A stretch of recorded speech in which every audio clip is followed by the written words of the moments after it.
Good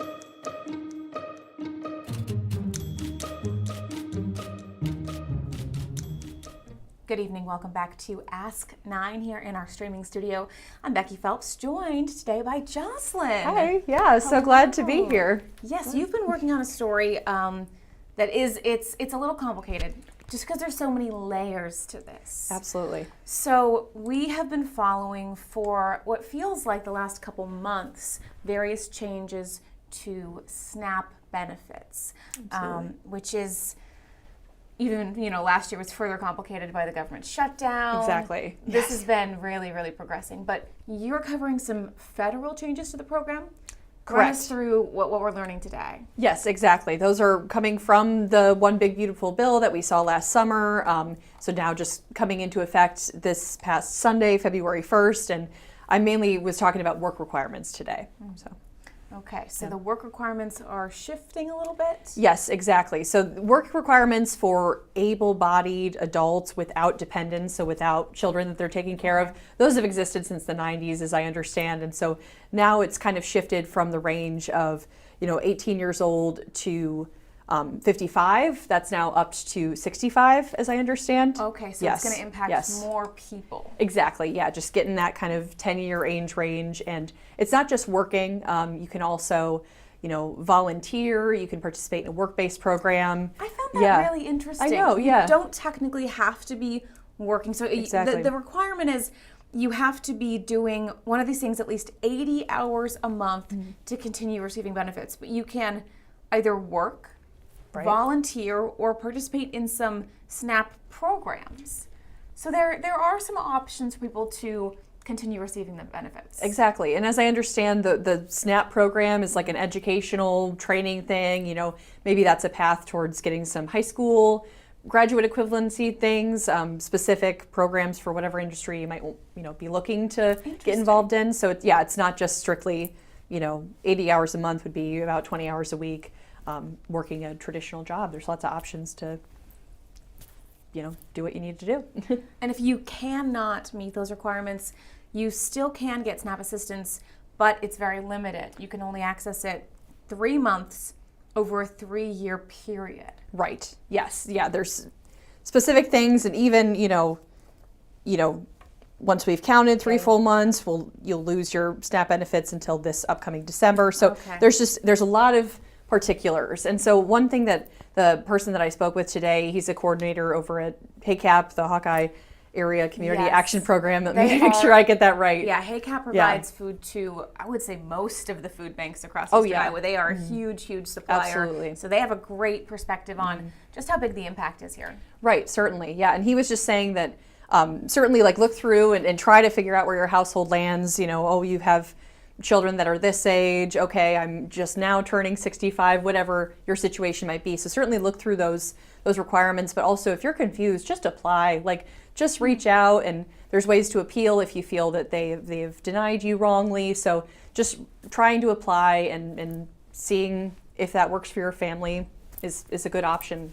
That's what he was saying. That's fair enough. There's no harm in applying. You're not going to get any kind of penalties for that. So we are tracking this new a federal change. This one is, and that went into effect just recently, right? Yes, February 1st. Yes. So now, as I understand, again, if you are perhaps 57 and trying to continue to get your SNAP benefits, then you're going to need, and you're able-bodied without dependents, right? You're going to need to participate in the working, volunteering, work program, that sort of thing. You're just going to have to make sure that you fit those sorts of things. And you can even volunteer at food banks, right? You can volunteer at a HACAP and just kind of get involved with the community that way. So. Okay, very interesting. So again, these are federal changes that we are tracking. There are some exemptions. That is important to note, because not everyone is physically able to work. Right. So we're going to note some of the exemptions to this. People who are pregnant are exempt or have certain medical conditions, but these are not automatically given out. You do have to document and go through a bit of a process, right, to get these exemptions? Yeah, that, as I understand, it's just reporting that in your forms to the state, Iowa, HHS, that kind of thing. And also just with the working volunteering thing, it's, keeping track of pay stubs, it's signing off on the volunteering. So it's all, corroborated with the state, basically. So again, the federal changes, we've also been tracking Iowa's changes to the SNAP program.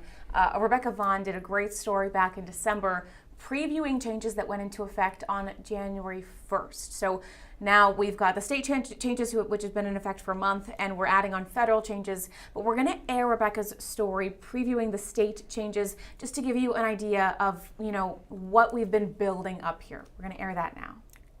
Josh Rohn of Marion receives about $300 a month in SNAP benefits. He uses that money to purchase foods and drinks that help him take various medications. But the items he normally puts in his shopping cart will be changing come January 1st. You're not going to be able to get any candy stuff, which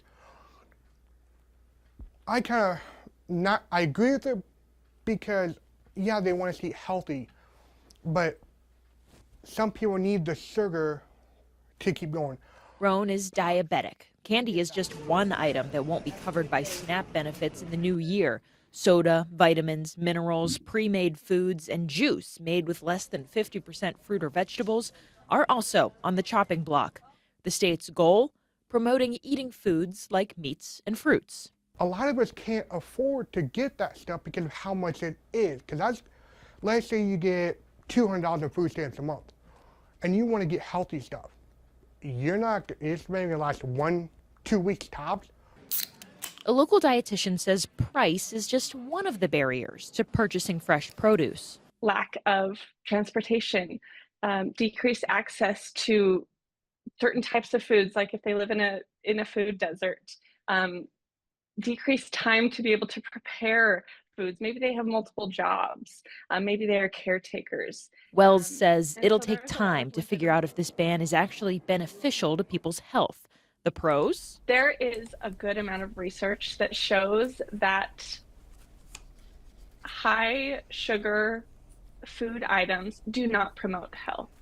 As for the cons, potentially damaging that freedom of choice, that dignity of that trust in someone to do the best for them in their household and their life. In Cedar Rapids, Rebecca Vaughn, KCRG, TV9 News. Again, that is Rebecca Vaughn's report from December. So Iowans have been living with those changes for about a month now. I'm curious, when you went and talked to HACAP today, did they mention, this has got to be confusing when it all adds up like this? Absolutely, absolutely. And that's why, the coordinator I spoke with was saying just apply if you've looked through the requirements and you're still confused. Another thing is, there's no longer exemptions for parents with children under 18. That's now been moved down to 14. So thinking of single parents trying to work, trying to coordinate childcare, that kind of thing. Even there's exemptions that have been changed now, removed for the homeless population, for veterans, young adults in foster care when they turn 18. So, if you're a 17-year-old, oh my gosh, how am I handling that? Just certainly, confusing and definitely good to read through all the categories and even reaching out to a HACAP type of thing, nonprofits in your area if you're confused and looking for answers. Now, with all of these added changes and with the government shutdown back in the fall, has HACAP seen, more people using their services? Absolutely, yes. So they're, distributing to pantries. They provide a lot of, help with energy assistance through federal and state programs. They provide all sorts of services. But they've told me that during the government shutdown, like October to November, don't remember the quite exact dates on that, but they saw 4,000 additional individuals who needed help with, wow, food for their families. So significant numbers. They continue to see those. Certainly shutdown into holidays is a time for families in need that's really important. And then they're anticipating kind of more need if people are coming off of SNAP because of these new requirements. So okay, so they do expect to continue to just see that grow. Absolutely, yeah. Wow. Yeah. Okay. Anything else that you learned today that you think is particularly interesting? Yeah, there's just so many specifics that we already kind of went through. Again, this is just really like work requirements kind of changing for those able-bodied adults with no dependents. So just really kind of trying to keep on aware of those details and Yeah. You reached out to a couple of our lawmakers, right? That is I correct. know Yes. We've yes. got a statement. Who'd you hear back from? I did hear back from Representative Hinson, and her main point was that, you know, it's important to have able-bodied adults who can work, who can volunteer and participate in these programs. She wants to see them do so, right? And also, you know, maintain those exemptions for, you know, pregnant women, seniors, obviously, you know, people with mental disabilities, whatever that might be. So she agreed to maintain those exemptions as they are being maintained, and just saying that she was really emphasizing the common sense requirements. So people who can work, she believes, should do that, so that SNAP is for those families who are really in need. Right. Bottom line, if you are confused, you know, reach out to your local resources or go ahead and just apply and check and see if you do qualify still for these requirements. Absolutely. Jocelyn, thank you so much for joining us. Yeah, thank you here for having me. on Ask 9. And as always, if you've got any questions, anything you'd like us to look into, send us a message on Facebook or just shoot us an email. Have a great evening.